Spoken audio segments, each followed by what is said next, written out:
Nath friends, welcome to वेद गणित। मैं रामचंद्र देव। Number theory आप लोग जानते हैं, जब से सिविलाइजेशन का शुरुआत हुआ तभी से नंबर्स का धीरे धीरे डेवलपमेंट होता गया। उसमें भारत का जो योगदान है वो सबसे ज़्यादा माना जाता है, क्योंकि भारत के जो बड़े बड़े विद्वान थे, जैसे आर्यभट्ट, ब्रह्मगुप्त, पाणिनि, ऐसे सारे गणितज्ञों ने नंबर के बारे में बहुत कुछ काम करते चले गए। और आप लोग जानते हैं, जीरो भारत का ही देन है। हर एक नंबर, जैसे आदि, एक को आदि कहा जाता है, जीरो को ब्रह्म कहा जाता है, और ये सारे संख्या को किसी न किसी के साथ जोड़ा गया। जैसे सूर्य, एक सूर्य, दो आंख को दो से जोड़ा गया, ऐसे जोड़ते गए। तो इसका मतलब ये जो कोडिंग सिस्टम है वो भारत से ही शुरुआत हुई है। तो आज इस क्रम में हम बात करेंगे संख्या को कैसे, जैसे आपके हिंदी अल्फ़ाबेट से उसको कैसे संख्या के साथ जोड़ा गया और उसको दो भागों में बांटा गया है। इसी क्रम में हम कटपयादि सूत्र के बारे में बात करेंगे। तो अभी ये जो संख्या है उसको दो भागों में बांटा गया, जैसे कि वर्गाक्षर एंड अवर्गाक्षर। वर्गाक्षर का मतलब जानते हैं स्क्वायर नंबर्स। तो 5 वर्ग हमने लिया, क च ट त प, क वर्ग, च वर्ग, ट वर्ग, त वर्ग और ट वर्ग। हर एक वर्ग में 5-5 अक्षर रहा, 5 वर्ग और हर एक वर्ग में 5-5। इसका मतलब 25 अक्षर को वर्ग के आकार में रखा गया, इसीलिए इसका नाम वर्गाक्षर कहा गया। और ये जो नंबर क पहला, इस क वर्ग का पहला अक्षर क है, इसी का संख्या का मान हो 1। ख दूसरा अक्षर है, इसीलिए उसका संख्या का मान 2 हुआ।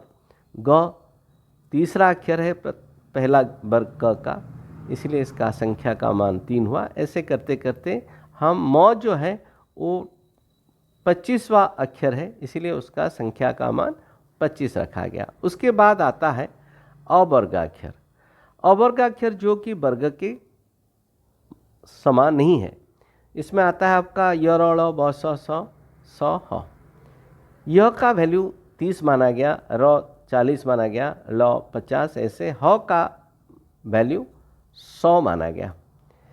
इसी को लेके हमारे एक बहुत बड़े विद्वान, जिनको आप लोग सब जानते होंगे, फादर ऑफ वैदिक मैथमेटिक्स, जगत गुरु शंकराचार्य भारती कृष्ण तीर्थ जी महाराज, उन्होंने 2 श्लोक लिए पाई का मान बतलाने के लिए।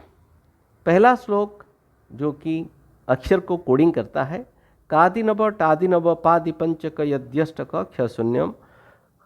क से लेके 9 अक्षर लीजिए और हर एक अक्षर का मान 1 2 3 4 5 6 7 8 9 दीजिए। ट से 9 अक्षर लीजिए, उसी का भी वही मान 1 2 3 4 5 6 7 8 9 दीजिए। प से 5 अक्षर लीजिए और 1 2 3 4 5 मान दीजिए। य से 8 अक्षर लीजिए और उसको भी 1 से 8 तक मान दीजिए, और क्ष को 0 लीजिए। तो ये तो हुआ कैसे हम हर एक अक्षर को कोडिंग करते हैं। इसी श्लोक से एक दूसरा श्लोक भी हमें मिला है, जिसको कहते हैं गोपी भाग्य मधुब्रातः श्रृंग सोदधि संदिगः खड़ जीवित खाता ब गणहाड़ा रसंधर।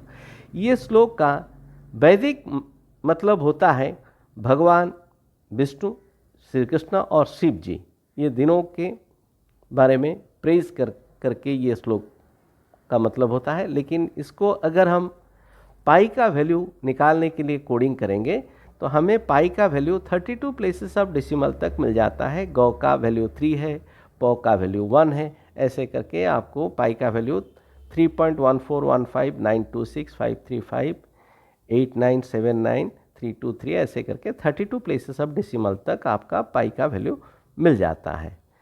तो अभी हम बात करेंगे पाई।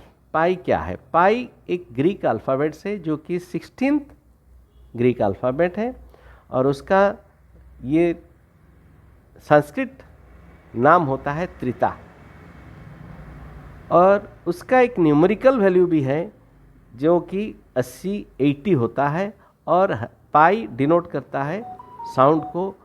पाई एक रेशियो है, it is not a part of any circle, ये एक रेशियो है सरकमफरेंस और डायमीटर के बीच में, सर्कल के सरकमफरेंस एंड डायमीटर के बीच में एक रेशियो है, और पाई का वैल्यू अप्रोक्सीमेटली इक्वल टू √100 होता है।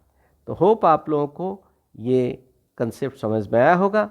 नेक्स्ट वीडियो में और एक इंटरेस्टिंग कंसेप्ट के साथ आपसे मिलेंगे, तब तक के लिए जय जगन्नाथ।